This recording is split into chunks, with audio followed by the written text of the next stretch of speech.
इस सिचुएशन को लॉ और मेंटल हेल्थ सिस्टम मिलकर कैसे हैंडल कर सकते हैं? लॉ आपको दे रहा है एक ग्राउंड्स कि जिस पे आप खड़े होकर अपने हक के लिए आवाज उठा सकते हैं। वो हक है आपकी मेंटल वेलबींग के बारे में, आपकी जहनी सेहत के बारे में। कुछ लोग कहते हैं कि ये लॉ फैमिली सिस्टम और रिलीजियस वैल्यूज के खिलाफ है। अब जब इस लॉ को इम्प्लीमेंट किया जाएगा तो खवातीन को इस बात का इल्म होगा कि उनके साथ जुल्म हो रहा है, और लॉ एक बुनियाद देगा कि ये एक जुल्म है, ये एक जुर्म है, और अब आप इसके खिलाफ एक्शन ले सकती हैं। तो it's a very good initiative. जहनी सेहत उतनी ही जरूरी है जितनी आपकी जिस्मानी सेहत है। अगर ये लॉ प्रॉपर्ली इम्प्लीमेंट हो जाए तो अगले 5 सालों में फैमिलीज की मेंटल हेल्थ पे क्या असर पड़ेगा? अगर ये लॉ नेशनल लेवल पे और फुली इम्प्लीमेंट हो जाता है तो इसमें बहुत ज़्यादा फ़र्क आ जाएगा कि विक्टिम को पता लग जाएगा मेरे राइट्स क्या हैं, और अब्यूज़र को पता लग जाएगा कि मैं कहाँ पे गलत हूँ। अगर मैं ना रुका तो मेरे खिलाफ कभी भी कुछ भी एक्शन लिया जा सकता है। अब्यूज़र को वार्न करने के लिए ये लॉ बहुत बेहतर है, और विक्टिम के लिए आवाज़ उठाने के लिए ये लॉ बहुत बेहतर है। ये बहुत ही अच्छा एक्शन लिया गया है कि इसमें इतने अरसे के बाद सिर्फ मारपीट से हटकर भी कोई बात की गई है। मारपीट के सबूत तो कानून देख लेता है, लेकिन वो मारपीट, वो अजियत जो आपकी रूह पे आती है, आपके दिल और दिमाग पे आती है, उसके सबूत तो नहीं पेश हो सकते। और विक्टिम्स को अब इस चीज को समझना चाहिए कि अपने लिए आवाज उठाना या इस मसले से बाहर निकलने के लिए कोई एफर्ट करना कमजोरी नहीं, ताकत की निशानी है। इस सिचुएशन को लॉ और मेंटल हेल्थ सिस्टम मिलकर कैसे हैंडल कर सकते हैं? इस लॉ इस सिचुएशन में देखें, लॉ आपको दे रहा है एक ग्राउंड्स कि जिस पे आप खड़े होकर अपने हक के लिए आवाज़ उठा सकते हैं। अब वो हक जो है वो कितना इम्पोर्टेंट है, वो हक है आपकी मेंटल वेलबींग के बारे में, आपकी जहनी सेहत के बारे में।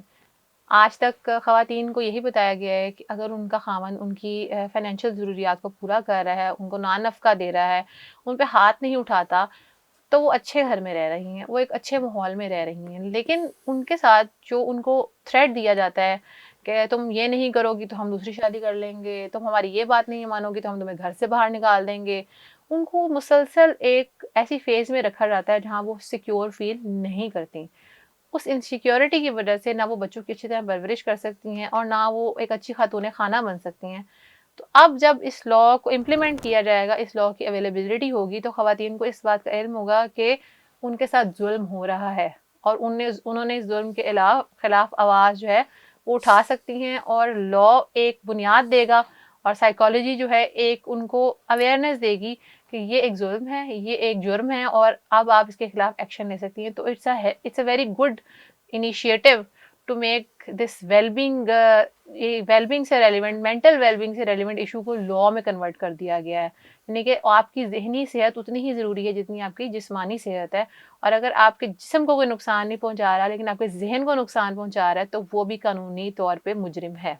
सही। अच्छा मैम, कुछ लोग कहते हैं कि ये लॉ फैमिली सिस्टम और रिलीजियस वैल्यूज के खिलाफ है। आप इस पे क्या कहेंगे? देखें, मैं इसमें ना दो कोटेशंस मार्क करना चाहूँगी जो कि हमारे रिलीजियस कोटेशंस हैं।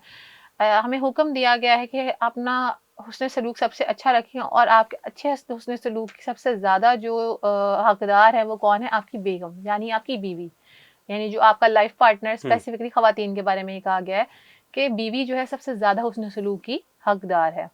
दूसरी बात अगर हम इसी में कर लें कि अगर आपका इखलाक अच्छा है तो आप सबसे अच्छे। तो अगर आपके इखलाक में आपके घर वाले ही आपसे मुतमईन नहीं है, आपकी बेगम ही आपसे मुतमईन नहीं है, आपकी वाइफ ही आपसे मुतमईन नहीं है, और आप उनको वर्बली अब्यूज़ कर रहे हैं और आप उनके साथ हुस्न सलूक नहीं कर रहे, तो ये रिलीजन के अगेंस्ट कैसे है? रिलीजन तो हमें बार बार इसी बात की तलकीन करता है कि आपने अपनी बीवी को सेफ रखना है, अच्छा महसूस करवाना है, उसकी प्रोटेक्शन करनी है, और उसके साथ आपका हुस्न सलूक का लेवल सबसे सबसे ज़्यादा होना चाहिए। और इसके अलावा अगर हम नबी पाक की मिसाल ही देख लें, कि नबी पाक ने भी ज़िंदगी में और शादियाँ की, लेकिन हमें कहीं भी हिस्ट्री में उनकी तरफ से तो इस तरह की कोई बात महसूस नहीं होती कि उन्होंने अपनी पहली किसी मौजूदा बेगम के साथ या मौजूदा ज़ौजा के साथ कोई ऐसा रवैया इख्तियार किया हो। अगर आपने शादी करनी भी है दूसरी, तो पहली जो खातून आपकी ज़िंदगी में, उसकी आप ज़िंदगी मुहाल करके, मुश्किल करके, या उसकी इज़्ज़त नफ्स को मजरूह करके तो आप एक्शन ना लें। और जिस तरह के पाकिस्तान में इस वक्त लॉ चल पड़ा है कि आप पहली बीवी से इजाज़त लेंगे तो आप दूसरी शादी करेंगे, तो ये फैमिली सिस्टम के अगेंस्ट बिल्कुल भी नहीं है। जिन्होंने हमारे हिस्ट्री में शादियां की, जिन्होंने रिलीजियस स्कॉलर्स ने या जो हमारे अंबिया ने भी शादियां की, वो रिस्पेक्टफुल वे में की। किसी को जहनी अजियत दे के, किसी को टॉर्चर दे के, थ्रेट दे के उन्होंने शादियां नहीं की। तो पहली बात, आप अपनी बीवियों के साथ सलूक अच्छा करें। और अगर आप आपके अंदर इतनी इस्तात है कि आप दूसरी शादी करना चाहते हैं तो अपनी पहली बेगम को ज़हनी तौर पे तंदुरुस्त रखें, उनकी इजाज़त के साथ आप ये कदम उठाएं और उनको अजियत का शिकार ना बनाएं। अगर ये लॉ प्रॉपर्ली इम्प्लीमेंट हो जाए तो अगले 5 सालों में फैमिलीज की मेंटल हेल्थ पे क्या असर पड़ेगा? देखें, अगर ये लॉ नेशनल लेवल पे और फुली इम्प्लीमेंट हो जाता है तो इसमें बहुत ज़्यादा फ़र्क आ जाएगा। एक तो मैंने जैसे बात की कि विक्टिम को पता लग जाएगा मेरे राइट्स क्या हैं, और अब्यूज़र को पता लग जाएगा कि मैं कहाँ पे गलत हूँ और मुझे कहाँ पे रुकना चाहिए। अगर मैं ना रुका तो मेरे खिलाफ कभी भी कुछ भी एक्शन लिया जा सकता है। अब्यूज़र को वार्न करने के लिए ये लॉ बहुत बेहतर है, और विक्टिम के लिए आवाज़ उठाने के लिए ये लॉ बहुत बेहतर है। पहले लोगों में अवेयरनेस ही नहीं थी। इस लॉ को 2020 के बाद 2026 में दोबारा अमेंड करके लाया गया सामने, ताकि लोगों में अवेयरनेस हो कि ये करना कैसे है, इसमें कौन कौन सी इश्यूज हैं जिनको आप यूज़ कर सकते हैं as a source of filing a criminal petition. आप इसको एज ऑफेंस यूज़ करके आप पिटिशन फाइल कर सकते हैं कि मेरे साथ जो है वो ऑफेंस हो रहा है। लोगों को मालूम ही नहीं था, लेकिन अगले 5 साल में जिस तरह अवेयरनेस बढ़ेगी तो इसमें कमी भी आएगी from the side of abusers भी, और इसमें बेहतरी आएगी from the side of victim भी, कि घर में ही ये बात हो जाएगी मियाँ बीवी के दरमियान कि आप ही हरकतों से बाज आ जाएं, वरना हम इसको हाईलाइट भी कर सकते हैं, इसको लॉफुली लेकर भी चल सकते हैं। जैसे कि आज बहुत सारी औरतों को पता है कि दूसरी शादी उनकी मर्जी के बगैर नहीं हो सकती, तो मर्द पहले बीवी की इजाज़त की तरफदार होते हैं। इस तरह से अगर मर्दों को पता हो कि हम बीवी के साथ डोमेस्टिक वायलेंस में अगर गाली गलौज, धमकियां देंगे या अब्यूज़ का उनको शिकार करेंगे तो हमारे खिलाफ एक्शन ले सकती हैं। तो यहाँ पे जब उनको घर में ही डिस्कशन शुरू हो जाएगी between the abuser and victim, तो हो सकता है अगले 5 साल में ये चीज़ कम हो जाए। और अगर कम ना भी हुई तो एटलीस्ट हर जो बंदा इससे गुजर रहा है, इस अजियत से गुजर रहा है, उसको अपने लिए आवाज़ उठाने का प्लेटफॉर्म मिल जाएगा। तो मतलब हम एक इमोशनली हेल्थियर सोसाइटी की तरफ जा रहे हैं। जी, ये बहुत ही अच्छा एक्शन लिया गया है कि इसमें इतने अरसे के बाद सिर्फ मारपीट से हटकर भी कोई बात की गई है। मारपीट के सबूत तो कानून देख लेता है, लेकिन वो मारपीट, वो अजियत जो आपकी रूह पे आती है, आपके दिल और दिमाग पे आती है, उसके सबूत तो नहीं पेश हो सकते। उसके सबूत सिर्फ इसी सूरत में पेश हो सकते हैं कि कोई क्लेम करे कि मेरे साथ ये अब्यूज़ हुआ है, और उसके निशान आप यकीन माने, बीइंग अ साइकोलॉजिस्ट मैं आपको बताना चाहूँगी कि उसके निशान सालों तक उसकी इज़्ज़त नफ्स पे रहते हैं। एक विक्टिम जो मेंटल अब्यूज़ का शिकार होता है, जो मेंटल टॉर्चर का शिकार होता है, जिसको धमकियाँ दी जाती हैं, जिसको ज़हनी तौर पे ज़द-ओ-कोब किया जाता है, वो बहुत देर से हील करता है एज़ कम्पेयर टू वो बंदा जिसके साथ फिज़िकल वायलेंस होता है। वायलेंस किसी भी किस्म का नहीं होना चाहिए। अगर आप एक अच्छे अज़दवाजी रिश्ते को उभारना चाहते हैं, आप चाहते हैं कि अच्छा अज़दवाजी रिश्ता रहे, किसी भी किस्म का वायलेंस नहीं होना चाहिए। 2 समझदार लोगों के दरमियान अंडरस्टैंडिंग और बातचीत के थ्रू मसले हल हो सकते हैं।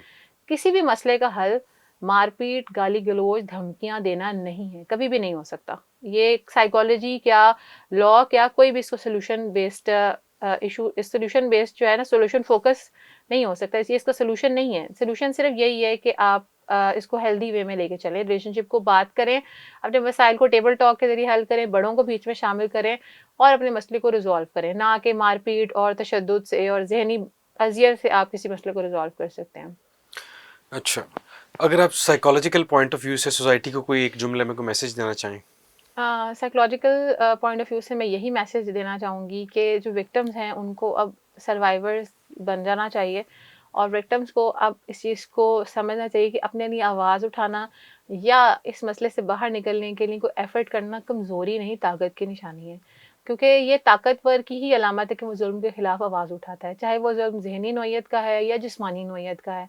तो जो विक्टिम्स हैं, अगर वो कोई एक्शन लेते हैं तो वो उनकी कमज़ोरी नहीं है, क्योंकि वो चाहते हैं कि रिलेशनशिप चले और वो चाहते हैं कि रिलेशनशिप हेल्दी वे में रहे। तो आप अपने लिए आवाज़ उठाएं, ये आपकी स्ट्रेंथ की निशानी है कि आपने जुल्म को पहचाना और उसके अगेंस्ट बात की। और जितनी ज़्यादा आप अपनी अवेयरनेस आपके अंदर आएगी कि मेरे राइट्स क्या हैं और मेरे राइट्स मैं कैसे प्रोटेक्ट कर सकती हूँ या कर सकता हूँ, तो उतनी ही आपकी ज़िंदगी आसान तर और बेहतर होती जाएगी। ठीक है।